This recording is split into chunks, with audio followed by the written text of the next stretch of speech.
Welcome to Relation Tales. Please like this video and subscribe Relation Tales. We're grateful for each and every one of you. Let us know where in the world you're tuning in from. We'd love to hear from you in the comments. Let's begin. Rain hammered the windshield like fate knocking on the door of a man already too far gone to save. Adam Whitaker adjusted his rearview mirror, not because he needed to, but because he couldn't stare at the hotel in trance any longer. He'd parked across the street from the Garnet Suites for 36 minutes, watching shadows flit behind thick curtains on the 5th floor, Suite 512. A room he didn't book. A room his wife didn't know he knew about. He used to believe in second chances. That belief died 3 weeks ago when his fingertips, trembling and reluctant, unlocked Kira's phone while she showered. The first thing he saw was a heart emoji. The second was a message. Same room tomorrow, baby. I miss how you taste. He hadn't read further. He didn't need to. Kira Langston, his wife of 4 years, the woman who once danced barefoot in their kitchen whispering about forever, had been sleeping with someone else for nearly a year. And she had done it while pretending to build a family, offering smiles soaked in rot. But tonight wasn't about discovery. It was about watching it burn. He stepped out of the car, just as the rain paused like the universe itself was holding its breath. Inside the hotel lobby, the concierge looked up. Adam offered a nod and passed without words. His fingers were numb, not from the cold, but from restraint.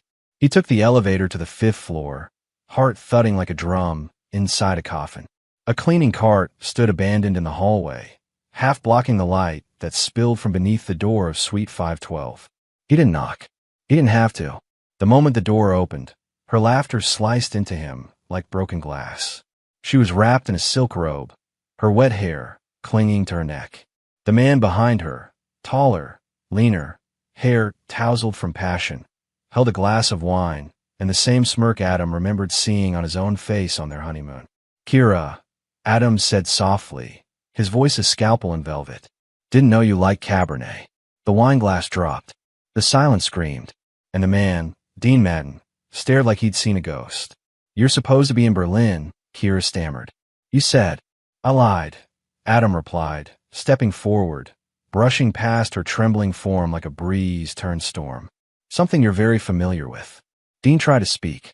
Adam raised a single finger. "Don't." He turned back to Kira, the woman he once imagined raising daughters with. "I gave you everything," he whispered. "You gave me nothing but shadows." Kira's eyes welled with tears. "Adam, it wasn't." "Oh, it was," he snapped, the fury finally cracking through the calm. "And now you're going to learn what it means when the man you betrayed chooses not to scream, but to dismantle your life piece by piece." He left before she could cry again. Her tears no longer moved him. The elevator ride down was silent except for the quiet ding at every floor. But something inside Adam had begun to wake, a storm beneath skin and bone. He had planned this for weeks. Tonight wasn't the end. It was the first ripple in a tidal wave of revenge. 3 years earlier, they met designing high-rises. Kira was a project liaison with fierce intelligence and a calm voice that soothed furious meetings like a balm. Adam was lead structural engineer, precise, intense, the type who measure emotions like blueprints. But she got under his skin. When she laughed, the whole room softened. He thought she saw him. Not the paycheck, not the degrees. Him. They married fast, bought a home in Eastgate Ridge. She left work 6 months later, saying she wanted to focus on building their family. Adam supported her, paid the bills, took extra shifts. She decorated their home with warm colors, whispered dreams of a baby boy, named their future dog Bentley. She played the part well, too well. And now, standing beneath streetlights that flickered like dying hope, Adam realized the part was all it ever was. She'd rehearsed love like a monologue, and he'd clapped from the front row, blind to the poison beneath the applause.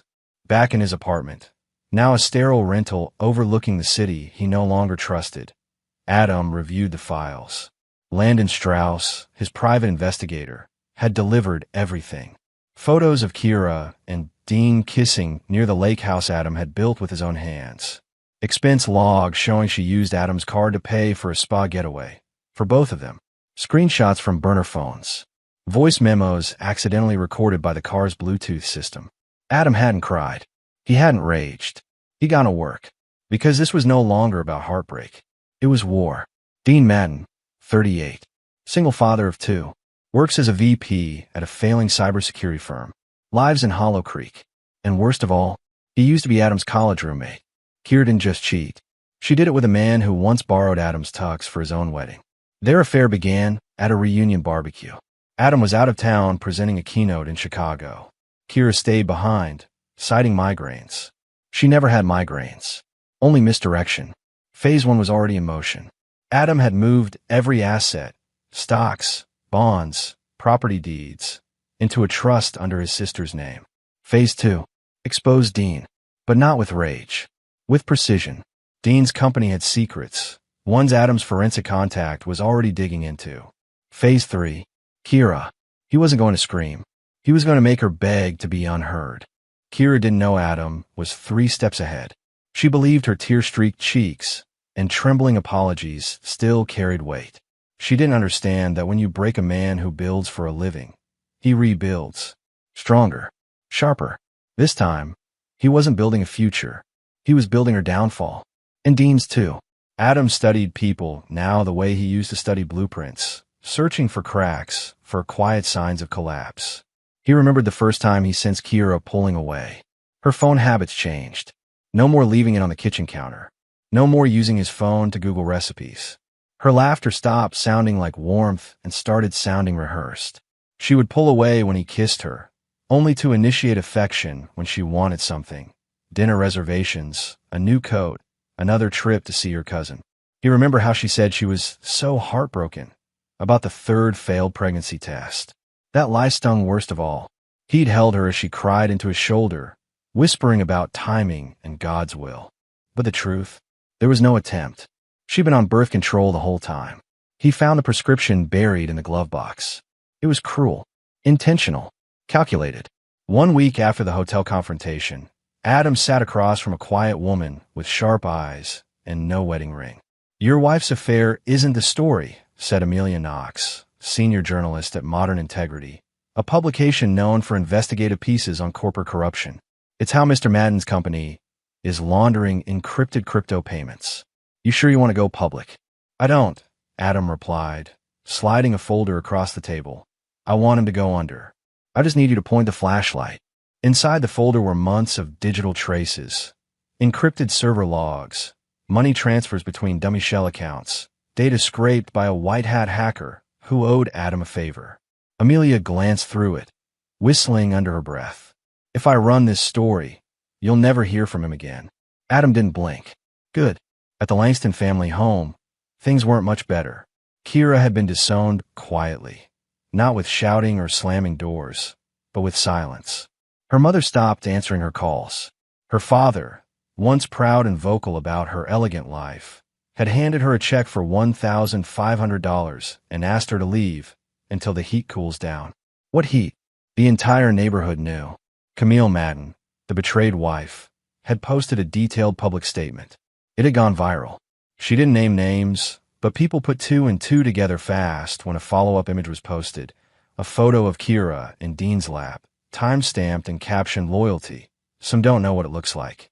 Her friends dropped her. Her employer, the same architecture firm Adam had once led her to through connections, revoked their offer to take her back. She was radioactive. But Kira? She wasn't just desperate. She was angry. That twisted, insecure kind of angry where you think you're the victim for losing everything you stole. 3 days later, Dean's world began to collapse. First came the email from HR. Due to an ongoing internal investigation, you were placed on immediate unpaid leave. Then the phone call from his lawyer. The press is asking about an article coming out Monday. Something about money laundering. And finally, a thick envelope delivered to his office. Inside were copies of every hotel receipt, burner message, and photo involving Kira. The sender? No name. Just 2 words printed on the final page. Adam knows. Dean's breath hitched. His pulse throbbed in his ears. He called Kira. She didn't answer. He called again. Still nothing.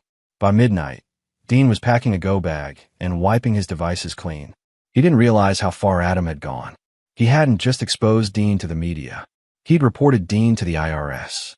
Kira sat alone in a rented studio apartment, eating cold takeout from a cracked container. She hadn't seen Adam in 2 weeks. Every time she called, the line rang until it clicked into silence. She tried texting once more. Kira, please, just tell me what to do. You are always the strong one. Just say something. The screen stayed cold. She dropped the phone and curled into herself, sobbing uncontrollably. But Adam wasn't watching anymore. He was too busy living. Adam moved into a smaller place, but it felt like breathing fresh air. The walls weren't tainted by deceit. He began volunteering with a youth architecture program on weekends, mentoring kids who reminded him of his younger self. Eager, honest, hungry. He cut ties with old friends who had remained loyal to Kira because they didn't want to get involved. He found comfort in solitude, but not loneliness. He cooked for himself, worked out daily, and, finally, slept without waking from phantom dreams of betrayal. For once, he wasn't building someone else's vision. He was building his own life. Late one night, an email landed in Adam's inbox. Subject: I saw you at the bookstore. You looked happy. I guess that's good. I don't know who she is, the barista girl you were talking to, but I hope she's real. I hope she doesn't destroy you like I did. Dean's gone. Left the state. Blocked me. My parents won't even return my calls. You don't have to reply. Just know I wish I could go back and start over. Adam stared at the screen for a full 10 minutes. Then he clicked archive. She didn't deserve a reply, because the next stage of revenge wasn't about destroying her anymore. It was about erasing her from the man she thought she broke. Adam didn't reply to Kira's email because silence was louder than hate. But she didn't stop. 3 days later, a handwritten letter showed up at the front desk of the community college where Adam now taught night classes. The receptionist, curious, handed it to him with a knowing look. He opened it slowly in the break room. I remember the first night we danced. You held me like I was fragile. I remember how you stayed up with me when I thought I had a miscarriage. I remember you whispering that we'd be okay. That love would fix it. Adam, I ruined everything. You didn't deserve it. I was lonely, and Dean gave me attention, and I thought that meant something. But it didn't. He ran the moment his wife left him. His kids won't talk to him. I have no job. I have no one. I don't expect forgiveness. I just wanted you to know that you were the only person who ever truly loved me. She signed it. Always yours, Kira. Adam folded the letter and slid it into the trash. Then he pulled out his phone and texted Camille Dorian. Adam, ready. Camille, let's light the match. Camille hadn't stopped with a viral social media post. She had gone full nuclear. Using evidence Adam provided, she'd compiled a full blog series titled Loyalty and Lies, a wife's journey from betrayal to rebirth, under an anonymous pen name. She shared screenshots, receipts, voice messages, and Adam's personal account of how Kira uses money to cheat. The blog gained traction in online communities discussing emotional abuse, financial betrayal, and narcissism. Within a week, national media picked it up. And then came the podcast interview. Camille spoke with grace, dignity, but she didn't hold back. They called it an affair. But it wasn't just infidelity. It was theft. It was deception. It was the kind of betrayal that doesn't leave bruises, but kills your belief in love itself. Adam wasn't mentioned by name, but those who knew him knew. Dean was fired. No fanfare. No press release. His company quietly replaced him, citing ethical violations. The IRS audit had begun, and Camille's legal team was now suing for child abandonment, emotional damages, and retroactive financial misconduct. Dean tried to file a gag order. It was denied. His face appeared in online exposés alongside damning quotes. He used hotel loyalty points like weapons. He joked about bringing his mistress to the company retreat. Adam read every article, smiling, because this wasn't about humiliation. It was about justice wrapped in calm, surgical precision. Kira had moved into a small rental behind a laundromat. The mattress on her floor was secondhand. She worked part-time at a call center, barely making rent. Her former friends ignored her at brunch. One of them even crossed the street when they saw her outside the market. But worst of all, every man she tried to date Googled her.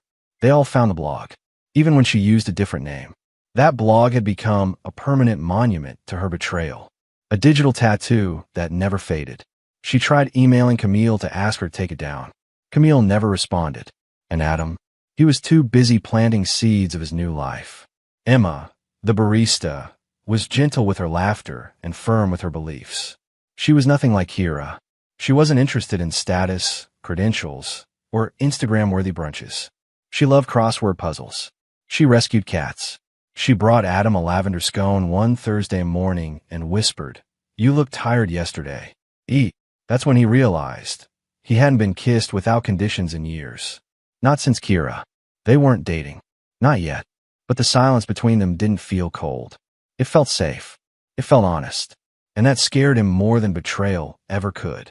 Adam met with his attorney, Sophia Marin, one last time. "We've prepared the defamation counterclaim. It's airtight," she said. "She hasn't said anything publicly," Adam replied. "Yet." Sophia nodded. "But if she ever tries to spin it, you have full legal leverage." Adam smiled, but didn't reach his eyes. "I don't want a lawsuit." "You don't?" Sophia raised an eyebrow. "No," Adam said. "I want to erase her. Not just legally, socially, financially.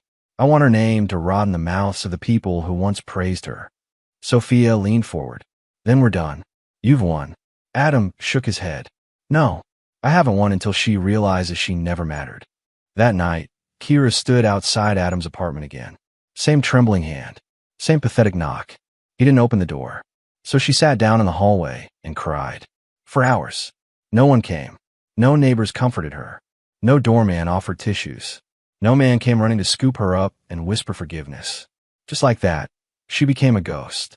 Forgotten by the very man she once tried to destroy. And that, more than public shaming or legal losses or media disgrace, was the purest revenge. She was nothing to the one man who once saw her as everything. 3 months had passed since Adam had last seen Kira face to face, but her presence still lingered in places he didn't expect. A scent in a bookstore aisle, a phrase she used to say echoing in a stranger's voice, a glance in the mirror when he wondered how he ever let her that close. She still tried to reach him. The emails didn't stop, though they came less frequently now. Each was a variation of the same tired theme. Guilt, then nostalgia, then bitterness. But Adam never replied. Her desperation was no longer his burden. He had removed the weight, brick by brick. One evening after class, Emma surprised him by waiting outside. She held 2 coffees and that gentle, understanding look in her eyes that never felt intrusive. She asked if he'd like to take a walk, and he agreed before he even realized he had.